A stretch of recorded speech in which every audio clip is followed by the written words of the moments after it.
నమస్తే. This is Shaurya. Welcome to our channel. మరి చాలా మంది యువత ఇప్పుడు బెట్టింగ్‌ల బాట పడుతూ ఉన్నారు. గత కొన్ని సంవత్సరాలుగా గూడా మనం చూస్తూ ఉన్నాము. బెట్టింగ్ యాప్స్‌లోని అతి త్వరగా డబ్బు సంపాదించొచ్చు. బెట్టింగ్స్ పెట్టుకుంటే ఒకేసారి ఇమ్మీడియేట్‌గానే ఎలాంటి ఉద్యోగం లేకుండా, ఎలాంటి ఉద్యోగం చేసే పని లేకుండా, చదువుతో సంబంధం లేకుండా గూడా బెట్టింగ్ యాప్స్‌లో ఇట్లా డబ్బులు పెట్టామంటే అట్లా కోట్లొచ్చేస్తాయి. ఒకే రోజులో మనం ధనవంతులమైపోవచ్చు అని చెప్పి ఒక పిచ్చిలోని, ఒక మాయలోని ఉంటూ గూడా ఈ బెట్టింగ్ యాప్‌ల వెంట పడుతూనే ఉన్నారు. మరి ఇలా బెట్టింగ్ యాప్‌ల వెంట పడడం వలన ఎలాంటి నష్టం జరుగుతోంది అనేది నిపుణులు హెచ్చరించిన అంశం గురించి ఇప్పుడు మీతో చర్చించబోతున్నాను. అసలు బెట్టింగ్ యాప్స్ వలన అందరికీ తెలుసు. ఇదేం కొత్త విషయం గాదు. మీ అందరికీ తెలిసిన విషయమే. బెట్టింగ్ యాప్స్ వలన ఎలాంటి నష్టం జరుగుతూ ఉంది? అసలు బెట్టింగ్ యాప్‌లని క్లోజ్ చేయడం వలన ప్రభుత్వము వీటిని బంద్ జేయడం వలన ఏమైనా ఆహ్, ఫలితం వచ్చిందా? బెట్టింగ్ యాప్స్ ఆగిపోయినియా? అయినా గూడా అలా చేసినప్పటికీ కూడా ఇంకా బెట్టింగ్ యాప్స్‌కి సంబంధించి అనేక మంది మరణిస్తున్న సంఘటనలు మనం జూస్తూ ఉన్నాము.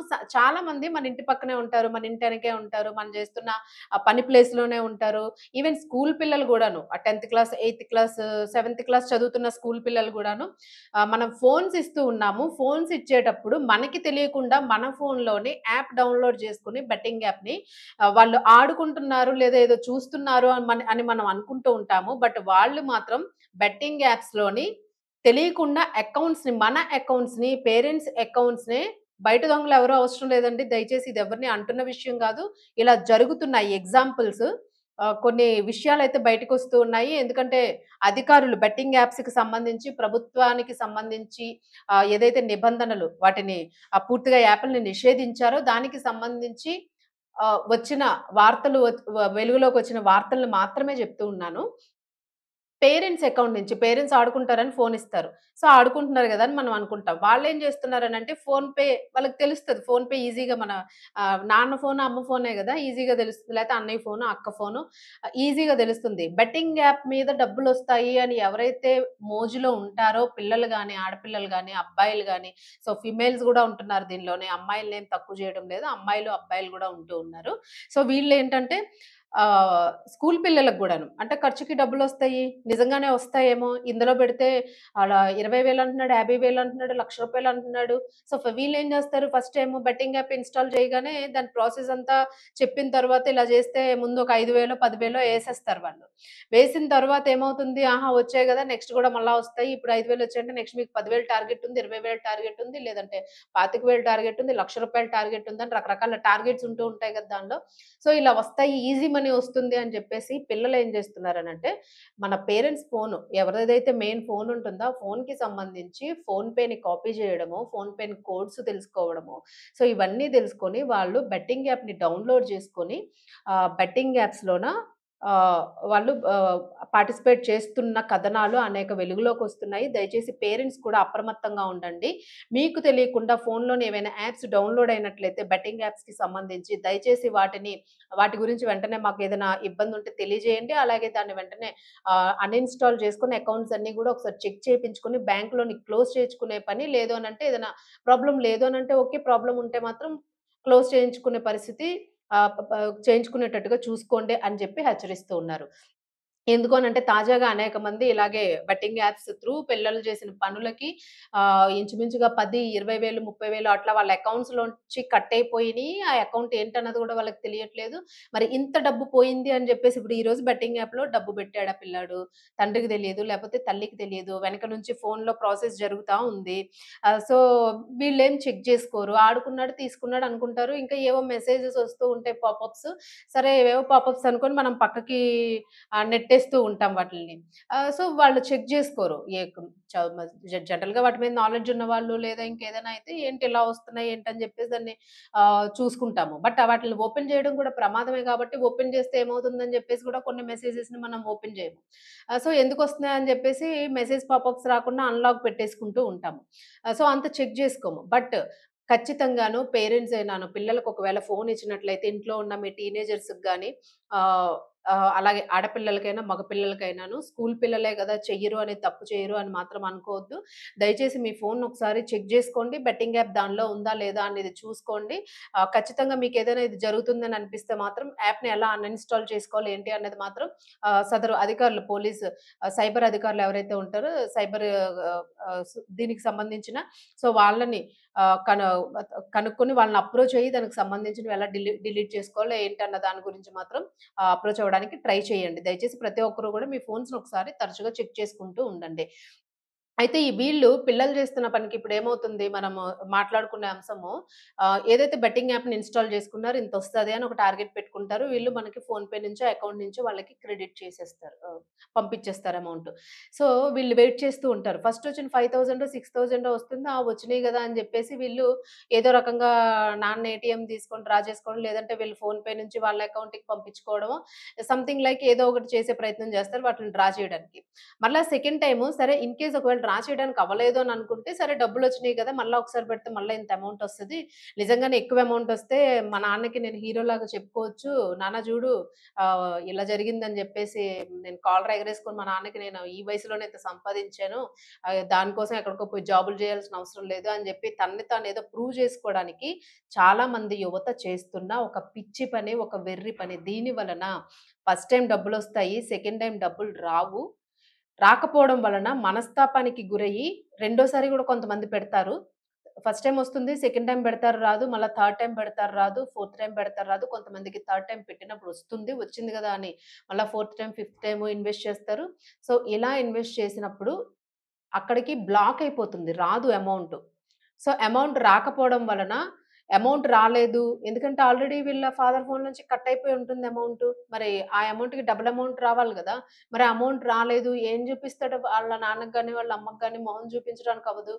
అప్పుడు మరి మొత్తం తీగ లాగితే మొత్తము వాడు చేసిన తప్పంతా దొరుకుతుంది. అప్పుడేం జేస్తారు ఖచ్చితంగా వాడికి పనిష్మెంట్ ఉంటుంది. మరి ఆళ్ళు ఏ టైప్ పనిష్మెంట్ ఇస్తారో తెలీదు పేరెంట్స్ ఆ కోపంలోని. సో, ఇలాంటి వాటికి భయపడి సూసైడ్స్ చేసుకుంటున్నారు. అంటే ఆత్మహత్య ప్రయత్నం చేస్తున్నారు. అనవసరంగా ప్రాణాలు తీసుకుంటూ ఉన్నారు. దయచేసి ఈ బెట్టింగ్ యాప్స్ జోలికి పోకండి. మరి తాజాగా ఇప్పటికే నిషేధం విధించిన ఈ బెట్టింగ్ యాప్స్‌కి సంబంధించి కూడా ఆన్‌లైన్ యాప్‌లకి సంబంధించి కూడా యువత జీవితాలు ఏవైతే పోతున్నాయో, దీనికి సంబంధించి కూడా పోలీసులు ఎప్పటికప్పుడు అవగాహన కార్యక్రమాలు పెడుతూనే ఉన్నారు. అయినప్పటికీ కూడా డబ్బులు సంపాదించాలి, ధనవంతులవ్వాలనే అడ్డదారుల్లోనే యువతే కాకుండాను పెద్దవాళ్ళు గూడాను అన్నీ తెలిసిన ఒక సర్టెన్ ఏజ్ వచ్చిన వాళ్ళు గూడాను 25 నుంచి 30స్‌లో ఉన్నవాళ్ళు, అలాగే ఉద్యోగాలు లేక ఎలా మెయింటైన్ చేయాలో తెలియక ఫ్రెండ్స్ దగ్గర ఎంతో కొంత అప్పు తీసుకొని అకౌంట్‌లో వేసుకొని బెట్టింగ్ యాప్స్‌లో పెట్టి ఎంతో కొంత సంపాదించుకుందాం. నాకింక ఉద్యోగం రావడం లేదు. ఎక్కడ పని దొరకడం లేదు. నా కుటుంబాన్ని ఎలా పోషించుకోవాలి అని అనుకున్న టైంలోని ఇదేదో వాళ్ళని ఆదుకునే ఒక అస్త్రంలాగా వాళ్ళకొక వరంలాగా దొరికిందని ఫీలయ్యి బెట్టింగ్ యాప్స్‌లోని డబ్బులు పెట్టేస్తూ ఉంటారు. వాళ్ళు ఖచ్చితంగా నష్టపోతూ ఉంటారు. అలాంటి వాళ్ళు చాలామంది మరి చేసిన అప్పుని తీర్చుకోలేక గూడా మృత్యువాత పట్టిన వాళ్ళున్నారు. అలాగే పిల్లలు మాత్రం తరచుగా ఇలాంటివి చేస్తూ మానసిక ఆందోళనకి గురయ్యి ఏమైనా చేస్తారని జెప్పేసి, లేదంటే తెలిస్తే జైల్లో బెడతారేమో పోలీసులు అని జెప్పేసి గూడా భయపడి ప్రాణాలు తీసుకుంటున్న సంఘటనలు మనం చూస్తూ ఉన్నాం. మరి తాజాగా కూడాను ఇలాంటి సంఘటన జీడిమెట్ల హైదరాబాద్, తెలంగాణ రాష్ట్రంలోని జీడిమెట్లకు సంబంధించి ఘటన చోటు చేసుకుంది. మరి ఈ అంశంలోనే ఒక 22 సంవత్సరాల విద్యార్థి ఆన్‌లైన్ గేములకి బానిసయ్యి గేమింగ్ యాప్స్‌లో ఉన్న డబ్బులు పెట్టి ఆడుతూ కూడా కంప్లీట్‌గా దానికి ఎడిక్ట్ అయిపోయాడు. ఎడిక్ట్ అయ్యి బెట్టింగ్ వ్యవహారం తెలిసిన తర్వాత తండ్రి మందలించడంతోని పలుసార్లు అప్పులు తండ్రి గూడా మొట్టమొదటిసారి ఏమనలేదు. ఇలా చెయ్యొద్దు, ఇలాంటివెందుకు జేస్తున్నావు అని మందలించాడు. సరే ఏదో తప్పు జరిగిపోయిందని. ఎందుకంటే మంచి తండ్రి గాబట్టి. అదే కోపిష్టి తండ్రో అయితే ఖచ్చితంగా ఏదో పనిష్మెంట్ ఉంటది. అదంతా డిఫరెంట్‌గా ఉంటది. మందలించాడు. మరి మందలించినప్పటికీ కూడా ఆ అబ్బాయి అసలు ఎలాంటి మార్పు లేదు. మళ్ళా గేమ్స్‌లోని మళ్ళా సేమ్ అలాగే నేను ఇలాంటి తప్పు చేయను ఇంకెప్పుడునా అసలు నేను మారిపోతున్నానని జెప్పేసి తండ్రిని మభ్యపెట్టి, మళ్ళా కొద్ది రోజులు ఆగి మళ్ళా దాన్ని స్టార్ట్ చేశాడు. నమ్మిన తండ్రి ఏం జేస్తాడు? తల్లైనా, తండ్రైనా ఫోన్ ఇస్తాం గదా! ఆబ్వియస్లీ సరే పిల్లలు మారారు. మళ్ళా ఇలాంటి తప్పు చేయకు అనంటే నమ్ముతారు. ఇలా నమ్మిన తండ్రిని మరలా మోసం చేసే ప్రయత్నం చేశాడు. మరి ఇలా మోసం చేసే తరుణంలోనే మళ్ళా బెట్టింగ్ యాప్స్ లోని అమౌంట్ బెట్టాడు. మరది తండ్రికి తెలియడంతోని మనస్తాపానికి గురై దాన్ని ఏం జేయాలో అర్థం గాక ఆహ్, ఆత్మహత్య చేసుకున్నాడు ఆ పిల్లాడు. సో, మరి ఇది పిల్లలందరిని ఈ ఘటన ఏంటంటే అందరిని గూడా కలిచివేస్తుంది. మరి అలాగే కుటుంబ సభ్యులు గూడా బాధపడుతూ ఉన్నారు.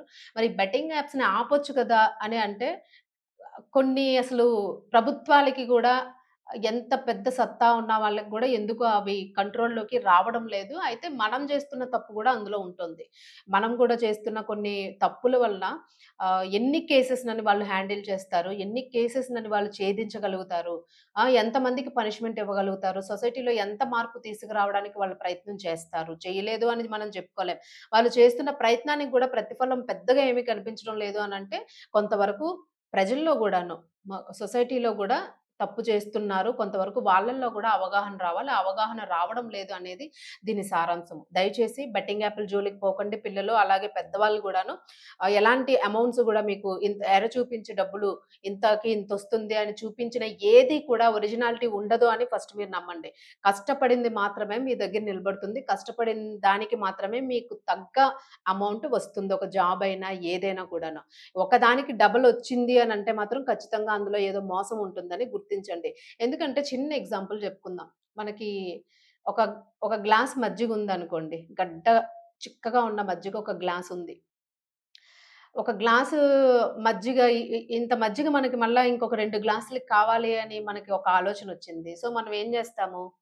ఏమి లేదు మనకి. మరలా ఎళ్ళి ప్యాకెట్ అంటే గెస్ట్‌లొస్తున్నారు మన ఇంటికి. ఓ ముగ్గురు గెస్ట్‌లొస్తున్నారు. మన దగ్గర చిక్కటి మజ్జిగుంది. సో, ఒక గెస్ట్‌కైతే సరే ఇచ్చేస్తాము. కానీ ఇద్దరు గెస్ట్‌లకి ఇవ్వాలనంటే ఒక్కొక్కసారి పిసినారితనంగా ఆలోచించి ఏం జేస్తాము, ముగ్గురికి సెట్ జేసేద్దామని జెప్పేసి దానిలో ఇంకో 2 గ్లాసులు నీళ్లు పోసి ఒక పల్చటి మజ్జిగ జేస్తాము. సో, అక్కడేమవుతుంది, చిక్కటి మజ్జిగ యొక్క క్వాలిటీ పోతుంది. మొత్తం 3 గ్లాసులు గూడా క్వాలిటీ పోతాయి కంప్లీట్‌గాను. క్వాలిటీ పోయిన దాన్నే మనం ఇవ్వగలుగుతాము. సో, జస్ట్ ఎగ్జాంపుల్ ఇది గూడా అంతే. మనం ఏదో ఒక రూపాయి పెట్టాము, రూ. 2 వస్తుంది అనంటే దాని వెనక ఖచ్చితంగా ఒక మోసం ఉంటుంది అని మాత్రం గుర్తించండి. దాని వలన ఎలాంటి ఉపయోగం ఉండదు. ప్రమాదం తప్ప. దయచేసి ఇలాంటి వాటి జోలికి పోకండని అధికారులు హెచ్చరిస్తూ ఉన్నారు. అలాగే నిపుణులు గూడా చెప్తూ ఉన్నారు. అలాగే సైకలాజికల్‌గా కూడా కౌన్సెలింగ్ ఇస్తున్న సైకియాట్రిస్ట్‌లు కూడాను మానసిక నిపుణులు గూడా హెచ్చరిస్తూ ఉన్నారు. దయచేసి వీటి జోలికైతే వెళ్ళకండి.